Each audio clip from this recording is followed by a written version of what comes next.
I'm Amanda. And I'm Mike. And this is Saturday Morning Cereal.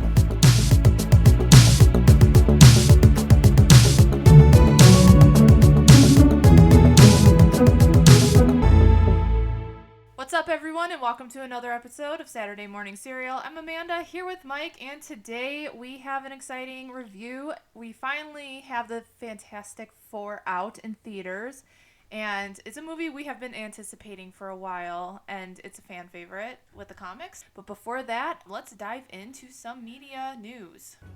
And now, a spoonful of news. A segment where we share some exciting news happening in the entertainment industry. Okay, so the first thing, and this is actually per my dad's request. Hi, Dad. I guess I need to shout out that Coyote versus ACME is finally going to get some due credit. So they made this movie, and I don't know truly what the backstory is, but it got scrapped. And it's considered a very popular, quote-unquote, lost media.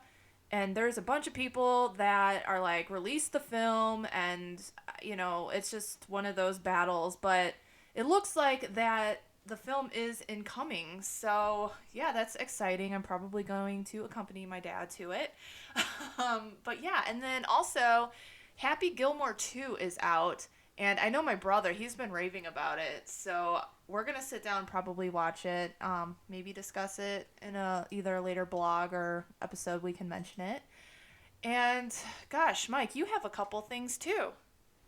Yeah, so they announced the live-action actors for Link and Zelda for the upcoming live-action Legend of Zelda movie, being produced by Sony and Nintendo, and being directed by Wes Ball, who directed the newest Planet of the Apes movie, and the Maze Runner franchise. So I have to look up their names, but I want to say Zelda's being played by Bo Bragginson, and Link is being played by Benjamin Evans Ainsworth. So they released like 2 images of them, I guess, in like early costume tests, and they look very princessy and knighty. We don't know specifically what game or like timeline the movie will take place in, whether it's going to be based on a game or it's something entirely new. But my guess is that it could be based off of the Breath of the Wild run of Zelda, which is currently like available to play on the Switch 1 and Switch 2. The more current interpretation of Zelda, Link and Zelda, with Link in his blue tunic and no hat. Or it could go to the very first canonically version of Link and Zelda, which is more in Skyward Sword, which was on the Wii U back in the day. Oh, Wii U. Oh, maybe the Wii? I forgot. I did play it though. And that is the origin of Link and Zelda as we know them, and how they are reincarnated throughout all of the lore. So that's very exciting. I'm looking forward to that. That comes out in 2027. And then they recently just had the 20th anniversary of Avatar: Last Airbender panel at San Diego Comic-Con, and they gave a first look at the new animated series coming called Seven Havens, and it's about a world-ending event caused by the Avatar and how humanity retreats into 7 different havens. And the new Avatar is an earthbending Avatar who has a twin. Oh. And they revealed a first look at their animal companion, which is a cat monkey named Geet. So I of course love Avatar, so I'm looking forward to watching that show when it comes out. Yeah, it's exciting when new Avatar content is announced, because we're really big on Avatar in this house, Legend of Korra. So, and then you've read the books. There's 3 Kyoshi books. There's 2 books about each Avatar, I believe. Okay. So there's 2 Kyoshi books, and then there's 2 Yang Chen books, and then there's 2... I want to say there's only 1 Roku book right now. Okay. But all of the previous Avatars in Aang's cycle have gotten books except for Kuruk, the water Avatar. Mm-hmm. So, okay. Yeah, and then this Earth Avatar will be the one after Korra. Okay.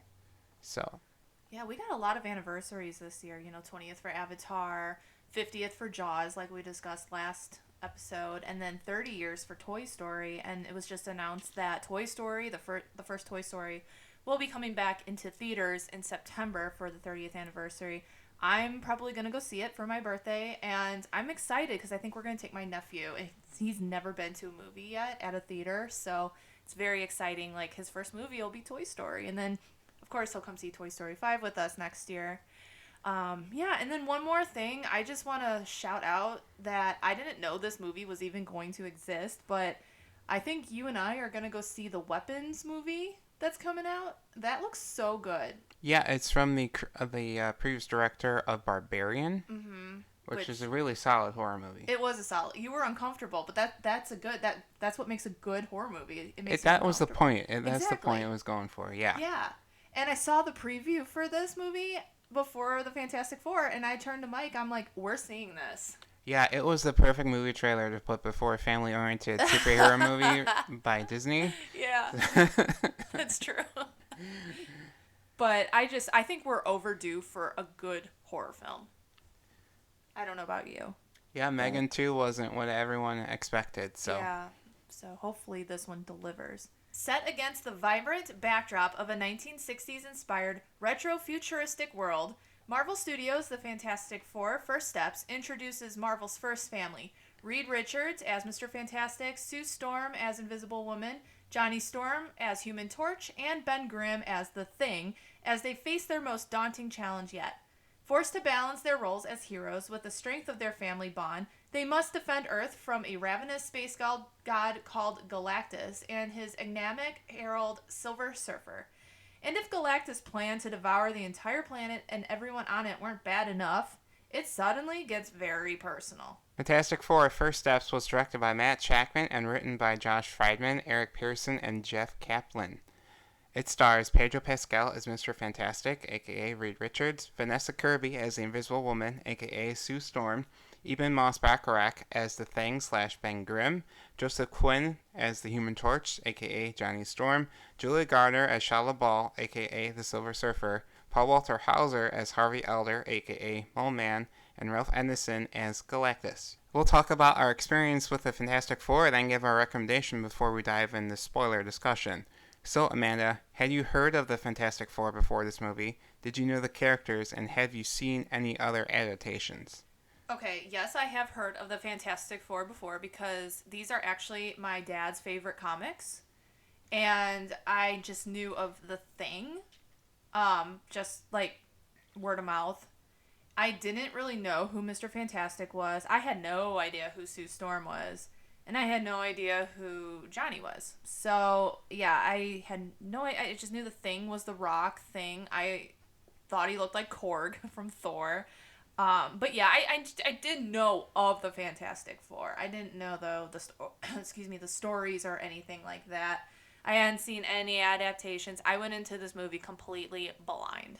Well, we had seen Multiverse of Madness, which did have a Reed Richards, played by John Krasinski. Oh, that's right. And then we did see Deadpool and Wolverine, which had Chris Evans reprise his role as the Human Torch. I forgot all about that. And the Yeah. funniest thing was I didn't even, blink an eye at that. I just went along with it like I usually do.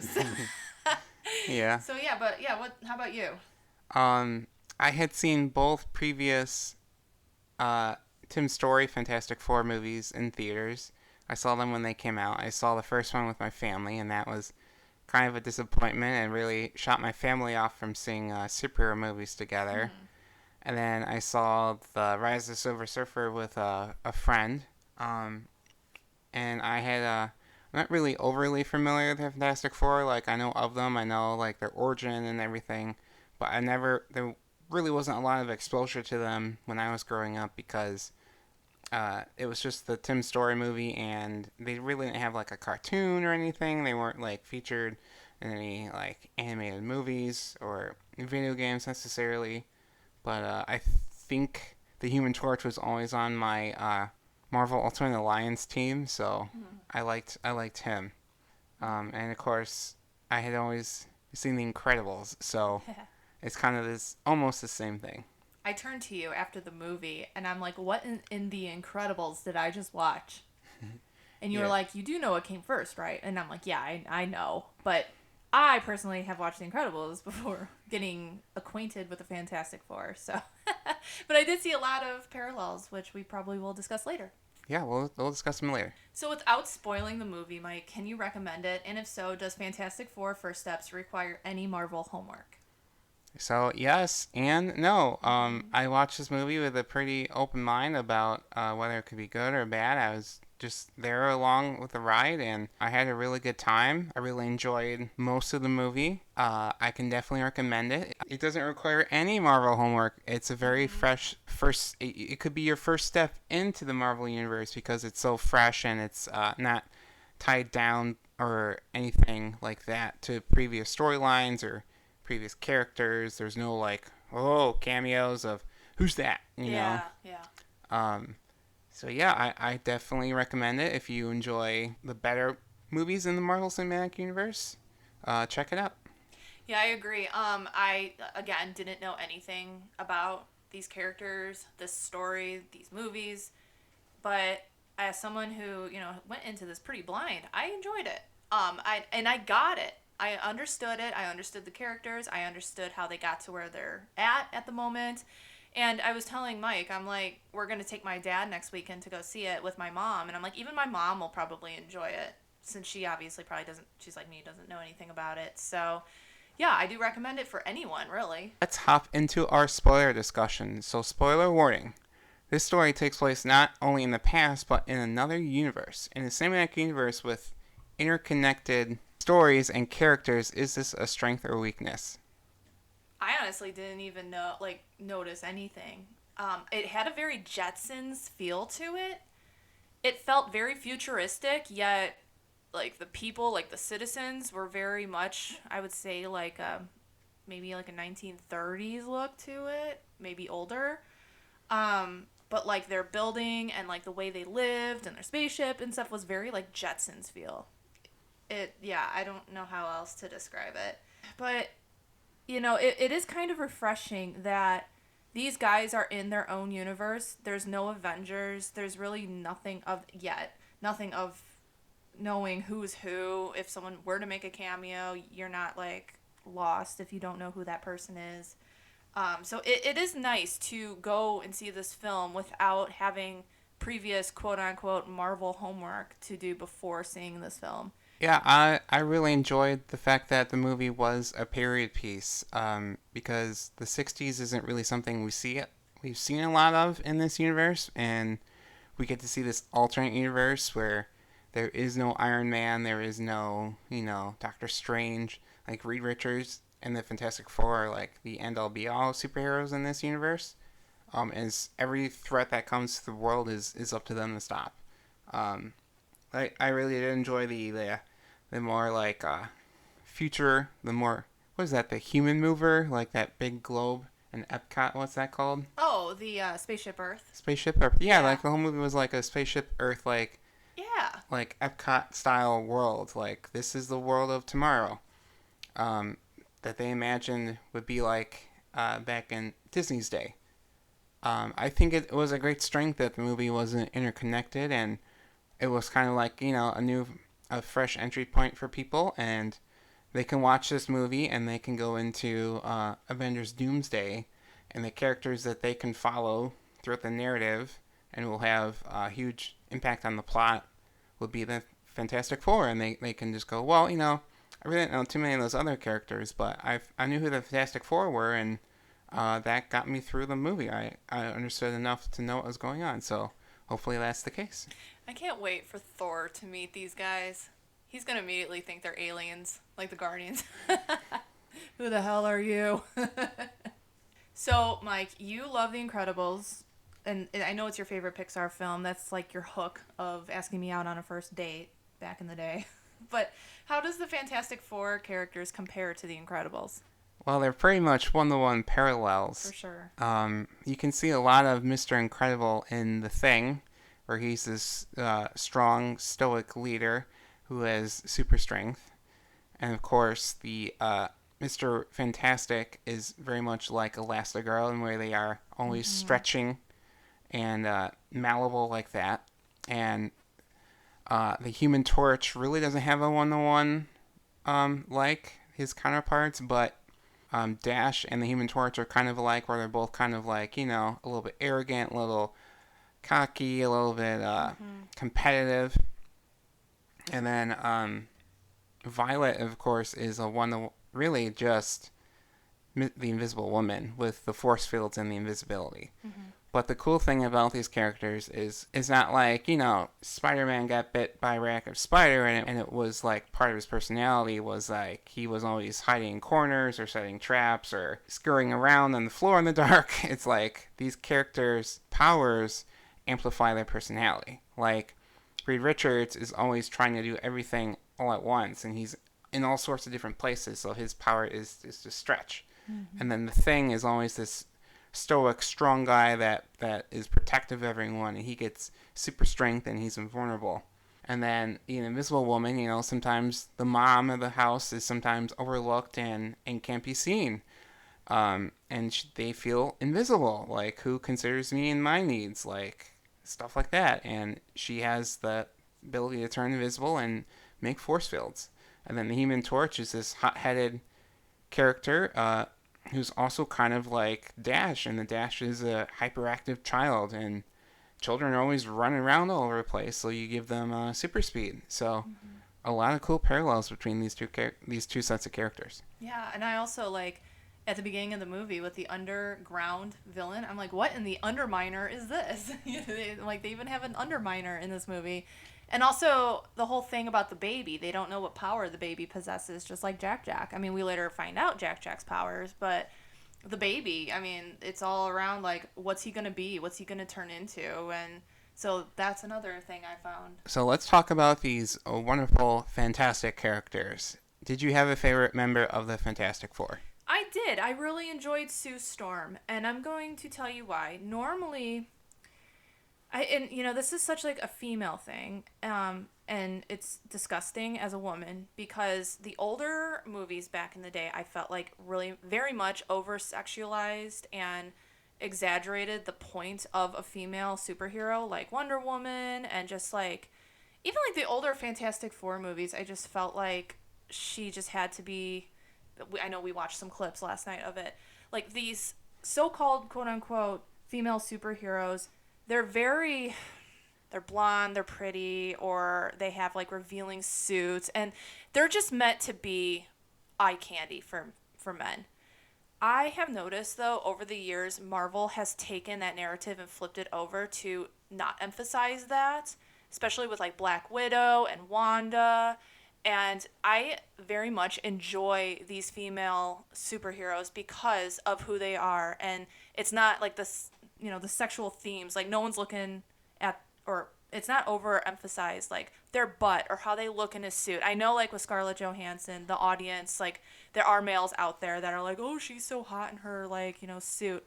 But she's so much more than that. And I feel like a lot of people now are starting to realize like these women are superheroes. Like they are strong, they are amazing. And I saw that in this version of Sue Storm played by Vanessa Kirby. I just really liked her performance because she was just like a mom, and she cared so much about her child, and she was like nurturing to her little brother John, and I really enjoyed it. And maybe that was just like a long-winded answer, sorry, but Oh, we're on a podcast. It's okay. we're supposed to talk about these things. Yeah, I really thought Pedro Pascal was really, really special because he's usually playing these super rugged, tough guys who can handle like crazy situations. Like Joel is very, very tough, burdened guy, and of course Mando is. He's the hero of the show, and then Reed Richards is more of like an analytical thinking man, and he's like his greatest superpower is his brain, and he's always thinking logically about things. And it was really cool to see Pedro in that type of role, and it always interests me to know that there's like this what if out there of like that this is like the second pick cast, and that Marvel's first choices were actually Adam Driver and Margaret Robbie. Like, could you have seen Adam Driver as Mr. Fantastic? After Pedro's performance, not really. Yeah. Yeah, I think, and Adam Driver, I love Adam Driver. I think he's a great actor. But he tends to play more Emotional? emotional, thank you, roles, like Marriage Story, or like any movie where he can just have a big ass meltdown in. But I don't think like the way Pedro played Reed Richards was very tender. It was very like, I am here to protect my child and my wife and the world. He had a lot of burden on his shoulders and he didn't freak out. He tried every single like calculating method, and Pedro did a good job at doing like conveying that message to the audience. We don't need anyone to be like, God damn it, and like freaking out. Well, that was what the thing was for. Yeah, there we go. Yeah, Vanessa Kirby was also incredible as well. A lot of 60s inspired outfits, and the fact that at the end of this movie she was the driving force that took down Galactus was really cool. That's just like, a mother's love for her child. Moms will do anything. So yeah, Sue Storm's also great, and Johnny Storm and Ben Grimm were kind of just there for me, honestly. Like, they felt like secondary characters, but they do get some cool moments each. Yeah, we needed the humor between like the cracks that they did. Like the interludes. Yeah. Mike, you've seen the other Fantastic Four movies, so how did you enjoy this one compared to the previous interpretations? Getting back to the Tim Story Fantastic Four, I mean, they were of their time, and Spider-Man was very popular at the time, and that was kind of like, human drama with campy hero scenes, and that movie was very much in that flavor. And then Marvel came out in 2008 and changed everything, and at the time, Fox was still trying to make another Fantastic Four movie with Miles Teller and Kate Mara and some other actors, and it just didn't work. I've seen that one as well. This one takes the cake easily as the best Fantastic Four movie. It's great. The characters are deeper. We catch them in a more exciting point in their lives where they've already had their powers for a couple years, and they're starting a family within a family. And then they've already had these established relationships with the villains like the Mole Man and the apes at the beginning of the movie. So it was really cool. Then we get to see them introduced to this cosmic level threat, and we get to see them in space, which is something that the first two movies only did once when they got their powers. They were in space, they got their powers, and they never went back to space. So the cosmic realm and conflicts in this movie are where the Fantastic Four belong. So it was cool. And I think like one of the big messages of the MCU in their films is like relationships, like family and friendship is important. And this really just had an emphasis on family, and if you stick together and you're unstoppable if you have your friends and family beside you. So I can see that. The Silver Surfer marks Earth for death at the hands of the space god Galactus.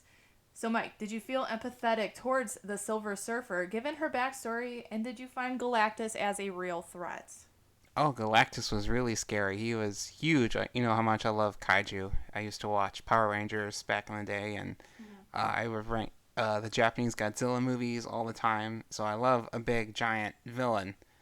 And he was scary. He had this great, unmistakable, deep voice.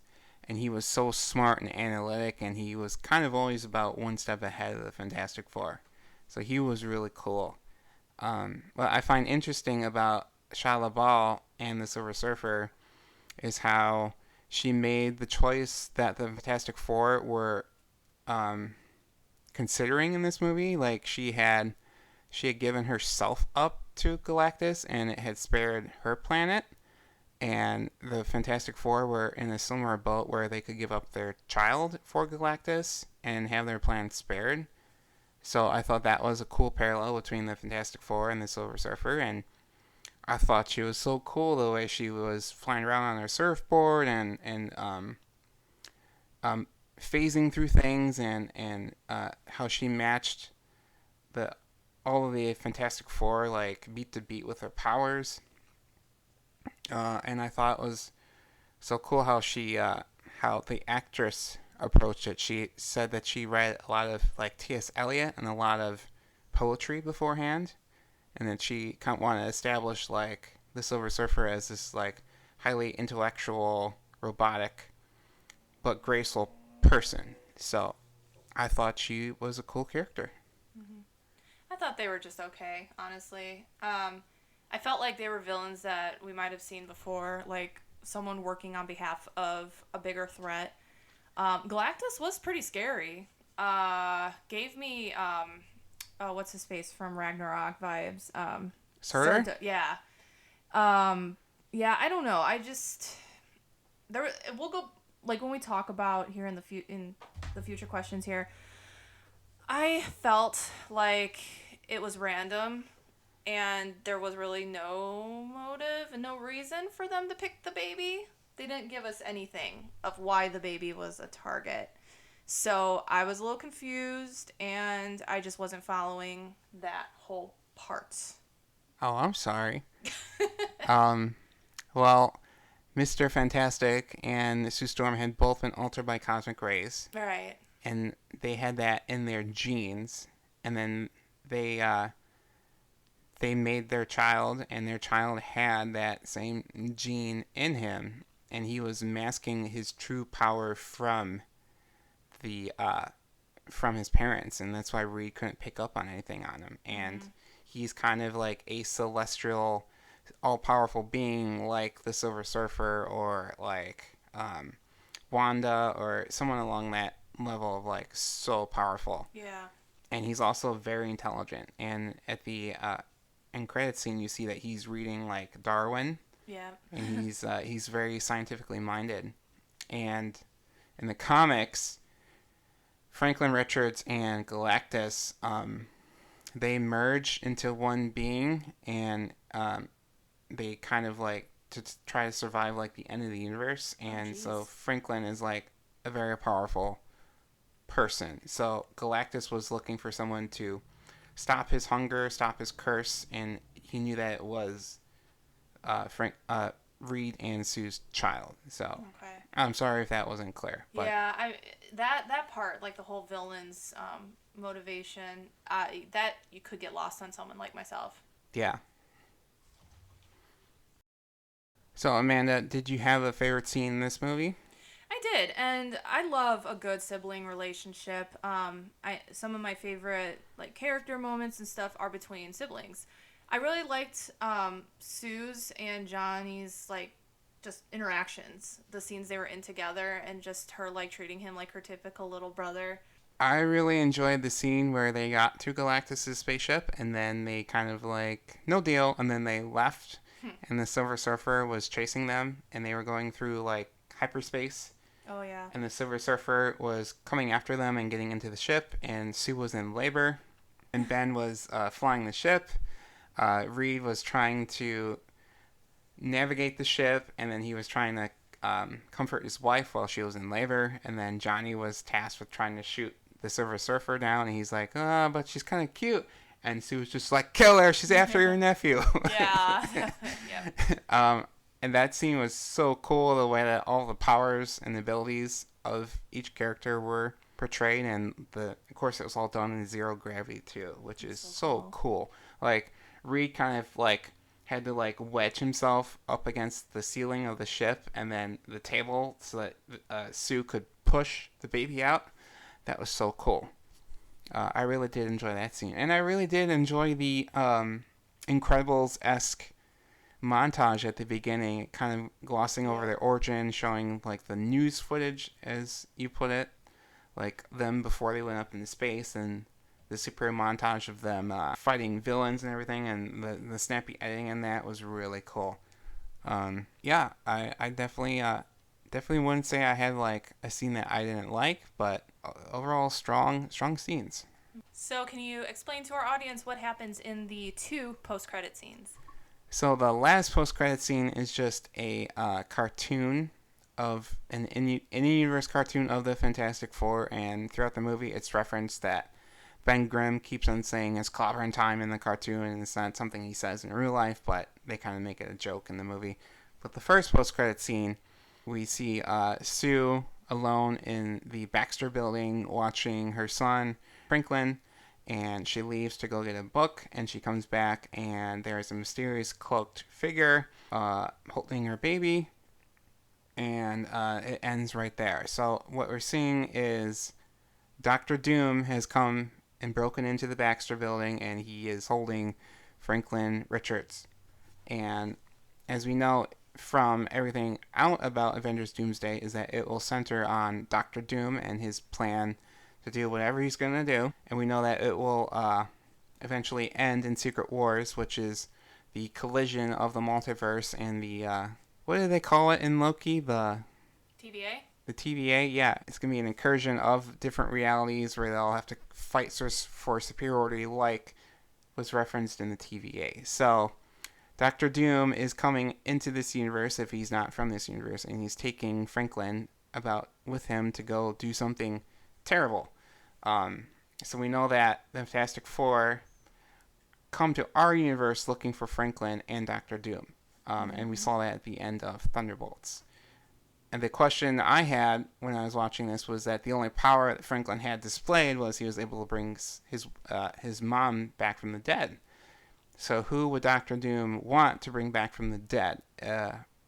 That's the question I have. My guess would be Wanda, or maybe Loki, or someone like Thanos. It could be anyone. So super interesting. Yeah, no, that's a good point. So, given what the post-credit scene establishes, are you looking forward to watching the Fantastic Four in Avengers Doomsday with Reed Richards as the potential leader? I'm so ready for Doomsday. I'm so excited to see RDJ as Dr. Doom, and I mean, everyone on here knows I love Loki, and I'm just so excited for the return of Loki and Thor, and for the sun to shine on the Brodinson brothers again. But yeah, it's going to be interesting to see how the Fantastic Four meshes with the already Avengers that we know and love, like Thor and Bucky and everyone else. I'm just going to be curious to see the dynamic between everybody. In Infinity War, we see everyone come together beautifully, so I have no doubt that it'll be humorous, it'll be great. So, yeah. Yeah, the Avengers are kind of in a different place than they were at the beginning of Infinity War.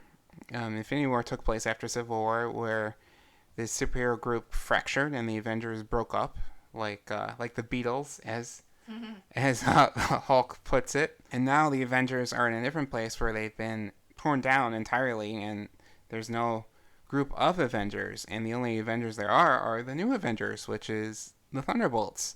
So it's going to be probably about 3 different groups of the Avengers. It's going to be Yelena and the Thunderbolts, the Fantastic Four, and whatever team Sam has put together. So it'd be interesting to see how they all mesh together and how they interact, because that's always our favorite part of these movies, is when you get to see 2 different characters you didn't think they'd have a good dynamic, and then they start bickering and fighting, and you get all that fun.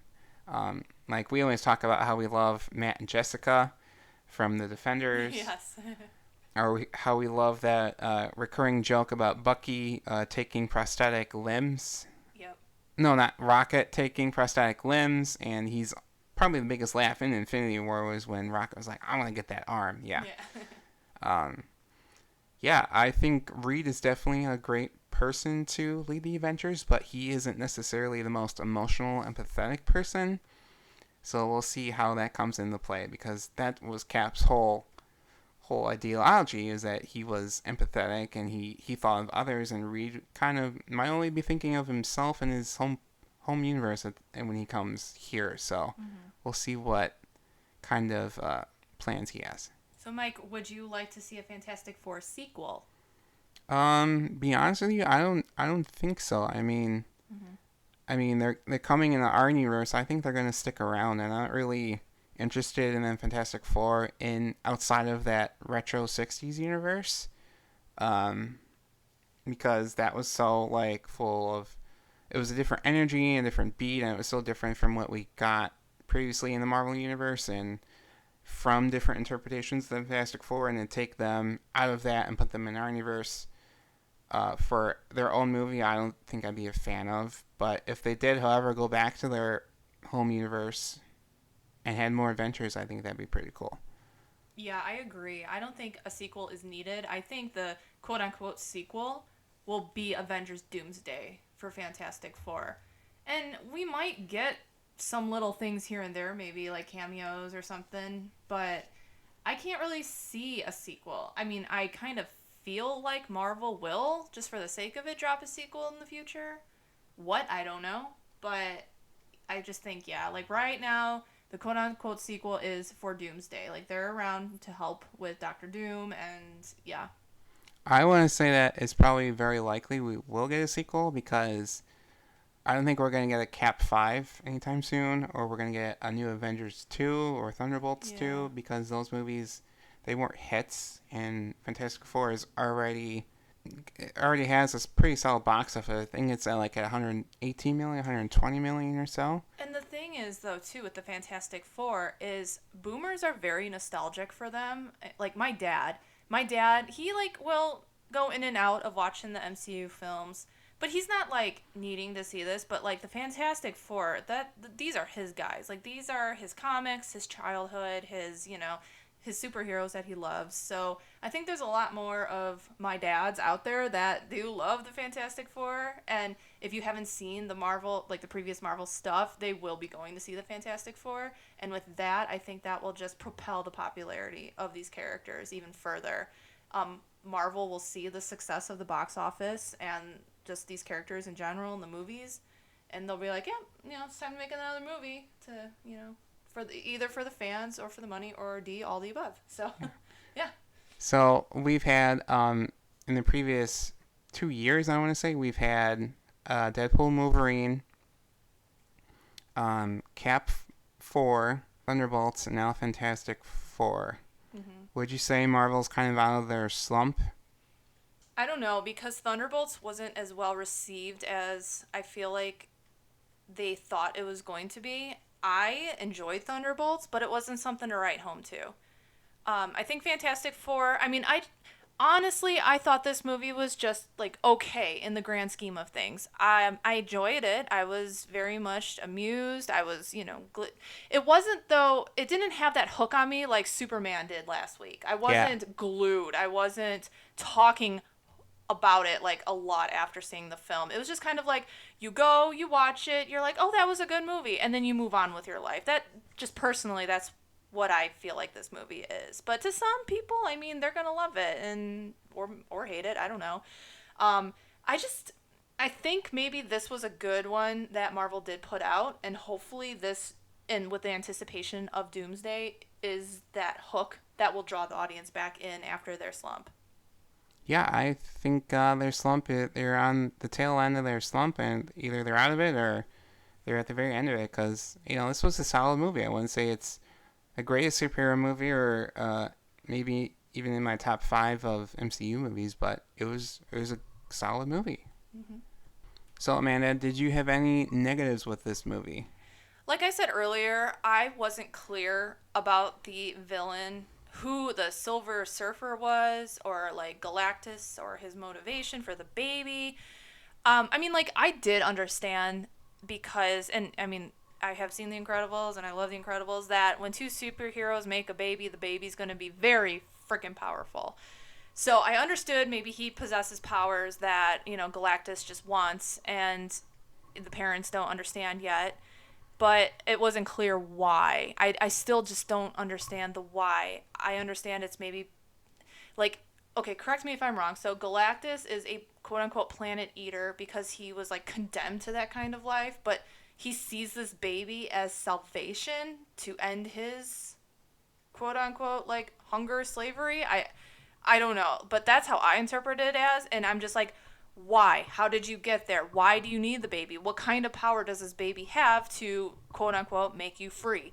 So and the whole thing with the Silver Surfer, I understand it. I sympathize with her a little bit, but the randomness of choosing the planets for Galactic to attack, I don't know. I just wasn't a fan of the villains in this movie. Yeah, I mean, I can't think of another mythology that would willingly sacrifice their savior to a greater god. Yeah. Yeah. Especially one that was born under extreme circumstances. I definitely want to say that like there's a lot of like logic jumps in this movie, Yes.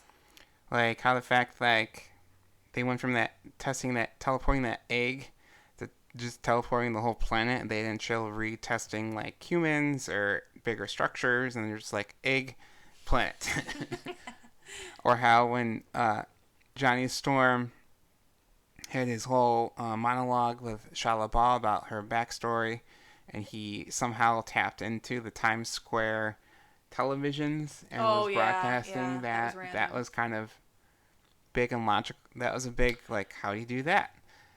I also did not understand the message and the language part too. Like he was trying to interpret the message, and like I get it that he eventually kind of solved it with her backstory, but there was just a lot of convolutedness with the whole thing with Silver Surfer, Galactus, and then like that whole message they got on the record, and Johnny was trying to decipher it and connect it somehow to like her origin, and then again like the baby. There was just a lot of like you said, jumpiness, Yeah. like assumption the audience knew what they were talking about.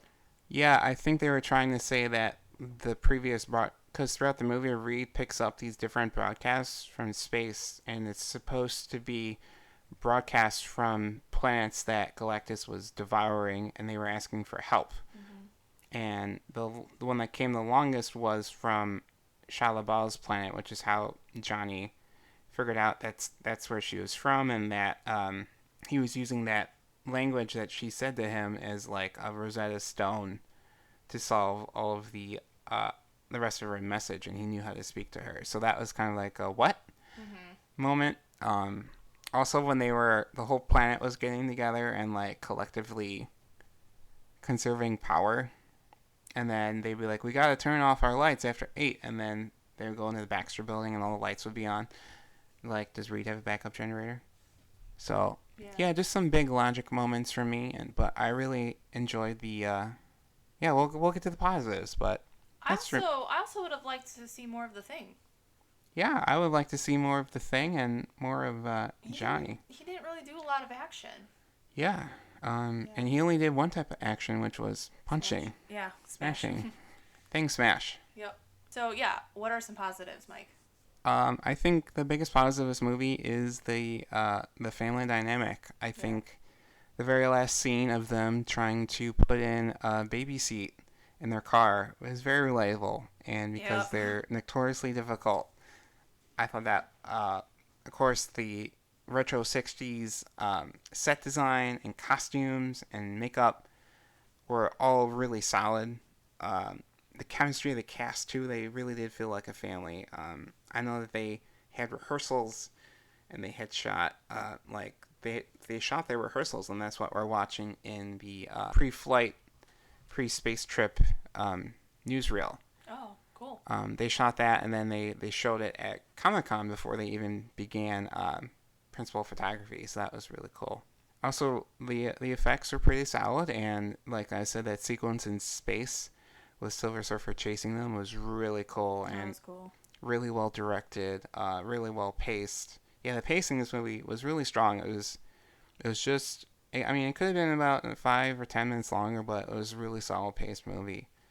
Yeah, I really enjoyed how they just cut to the chase on a lot of stuff. Like at the beginning, this is what happened to them, this is why they're like that, and this is what they're gonna do now. I really just, it's like, thank you. You know, we didn't need a drawn out why, especially with the events that happened in the movie. It just needed to focus on the now instead of what happened to them.